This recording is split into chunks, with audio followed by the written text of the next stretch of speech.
ఎన్టీఆర్ గారు సీఎం అయిన తర్వాత ఎన్ని సందర్భాల్లో కలిసి ఉంటారండి ఎన్టీఆర్ గారిని ఆయన? నాయన అప్పటికే కొంచెం ఆరోగ్యం అంత అది బాగాలేకుండా ఉండిందండి. మేబీ 1-2 సార్లు కలిసి ఉంటారు అనుకుంటా. అఫ్కోర్స్ ఆయన సీఎం అయినప్పుడు నాయన్ని అదే హైదరాబాద్ పిలవడం జరిగింది. అండ్ ఆయనతో నాయన అఫ్కోర్స్ ఎంజీఆర్ లాగే అదే ఎన్టీఆర్ గారు కూడా నాయన దగ్గర పెట్టుకొని ఆ సీట్లో కూర్చోవడం జరిగింది అంటారు. బికాజ్ అఫ్కోర్స్ నేను అప్పుడు చందమామలోను విజయ చిత్రలో కొంచెం బిజీగా ఉండడం వల్ల నేను ఎక్కువ నాయనతో తిరిగేవాడిని కాదు. కానీ దానికి ముందు నాయనతో ఎక్కువ తిరిగేవాడిని. బికాజ్ ఎక్కడన్నా నాయన ఊరికి వెళ్ళేలా ఉంటే నాయన నన్ను పిలుచుకొని పోయేవాడు. లేదా సినిమా పబ్లిసిటీకి మా అంటే గుండమ్మ కథ నుంచి లాస్ట్ హిందీ సినిమా వరకు పబ్లిసిటీ నేను చూసుకునేవాడిని విజయ ప్రొడక్షన్స్కి.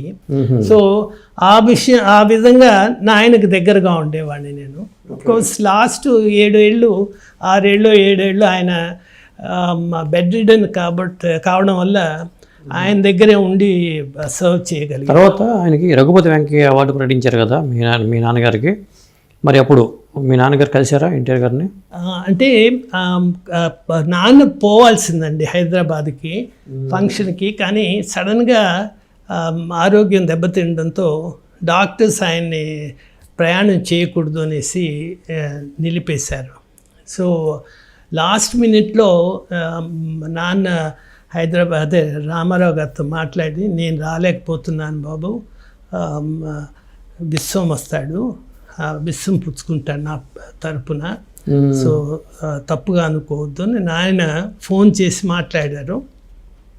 నేను హైదరాబాద్కి వెళ్ళి అక్కడ అవార్డు తీసుకున్నాను నాయన తరపున. అండ్ అప్పుడు కూడా ఆ వేదిక పైన కూడా నాయన ఎలా ఉన్నారు అని అడిగారే కానీ వేరే ఇంకేం.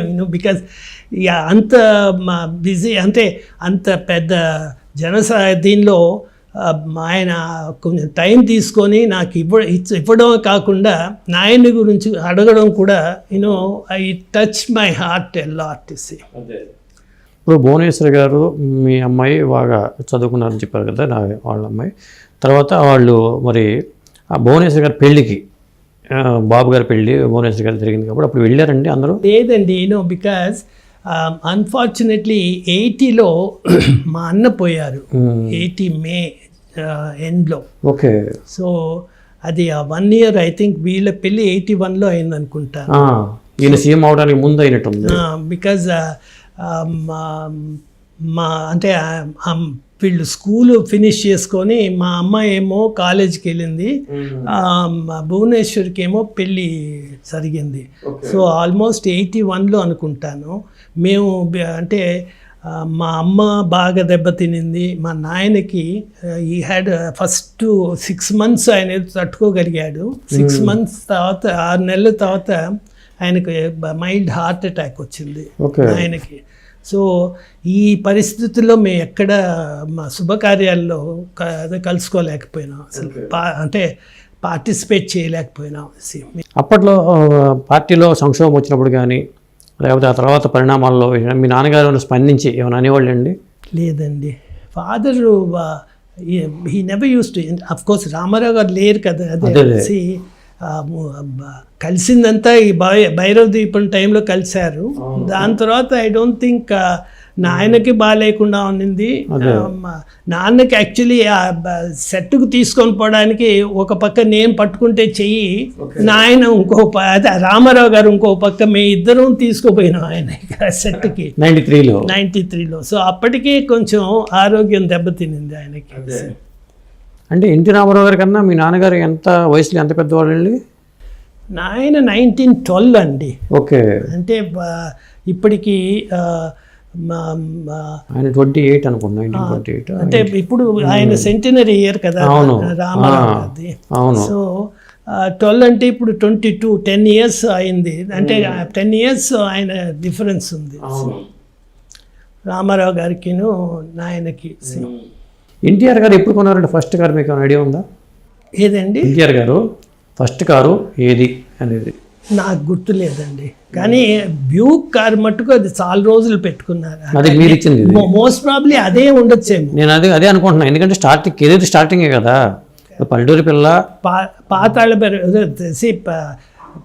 పల్లెటూరు పిల్ల, షావుకారు, దాని తర్వాత పాతాళ భైరవి. సో అట్లా చూస్తే మీకు అది 3వ సినిమా అవుతుంది. అదే అందువల్ల నేను అనుకోవడం ఈ బ్యూక్ కార్ కొన్నాళ్ళు వాడిన తర్వాత కొనుక్కుంటారేమో ఉండొచ్చు. Because that was actually maybe దానివల్లే ఉండొచ్చు ఆయన గొప్పగా ఆ కారుని గురించి చెప్పుకునేదానికి వీటికి. అదే అయి ఉండొచ్చు.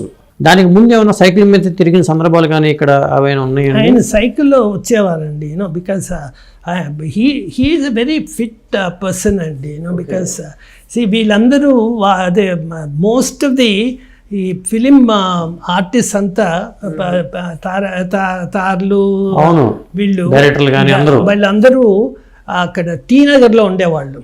టీ నగరు, తేనాంపేటు, అక్కడే ఆ ఏరియాలోనే అందరూ ఉండేవాళ్ళు. As a matter of fact Vijayaraghavacharya రోడ్లో, అంటే బొమ్మిరెడ్డి హౌస్ అనేది మాది ఉంది ఇక్కడ, ఆ పక్కన ఇల్లేమో మూలా నారాయణ స్వామి వాళ్ళ అదే పిల్లలు ఆయన ప్రాపర్టీ అది.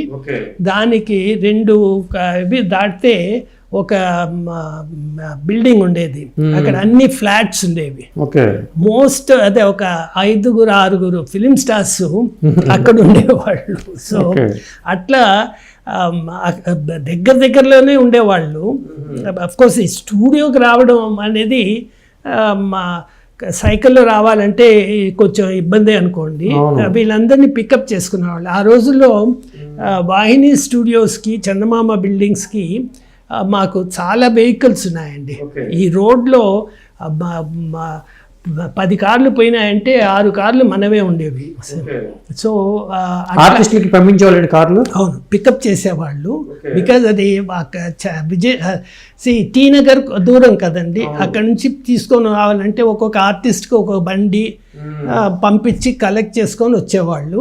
వాళ్ళకి వాళ్ళు వచ్చే టైంని బట్టి మేకప్ వీళ్ళు వాళ్ళని రెడీగా పెట్టుకునేవాళ్ళు. ఎవరు వెయిట్ చేసేవాళ్ళు కాదు. పొద్దునే వాళ్ళు రావడం, అదే మేకప్ చేయడం, ఫ్లోర్కి పోవడం, యూనో. బికాస్ ఎన్టీఆర్ గారు కెరీర్ స్టార్టింగ్ ఎక్కడ ఉండేవాళ్ళు అండి?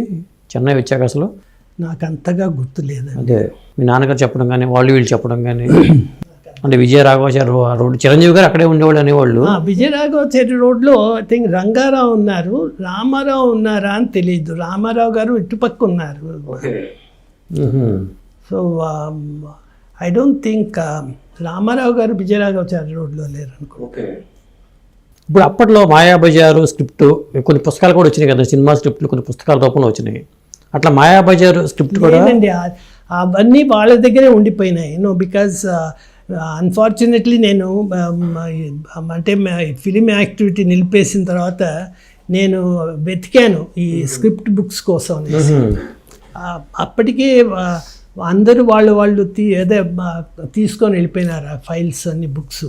కానీ ఒకటి మటుకు విన్నాను, కొన్ని స్క్రిప్ట్స్ వేరే వ్యక్తులు కొంతమంది వేశారు, కొన్ని పుస్తకాల రూపంలో కొన్ని వచ్చినాయి. మేమే వేసాం. అదే షావుకారు, మళ్ళీ ఇవన్నీ కొన్ని సినిమాలు స్క్రిప్ట్లు విజయ్ చిత్రలో సీరియల్గా కూడా వేసాం మేము. ఈ పూణేలో ఫిలిం అక్కడ కొన్ని స్క్రిప్ట్స్ ఇచ్చున్నారు అనేసి విన్నాను, కానీ అది కనుక్కోవాలి అక్కడ ఏమైనా ఉన్నాయా విజయ వాహినిది. అలా సెట్స్ ఫొటోస్ మీరు మాయాబజార్ సెట్ వేశారు, ఆ ఫొటోస్ కానీ ఆ ఫొటోస్ ఏమైనా ఉన్నాయండి అసలు అప్పటివి? ఫొటోస్ ఉన్నాయి, దట్ ఈస్ ఫిలిం నెగటివ్స్ ఉండాలి, కానీ ప్రింట్స్ కింద అవన్నీ అప్పటికే అదే ఐ మీన్ ఈ ఆల్బమ్స్ వీటి కింద ఒక్కొక్కరు తీసుకొని పోవడం. అది మేము ఎక్కడ దాన్ని సేవ్ చేసి పెట్టలేదండి.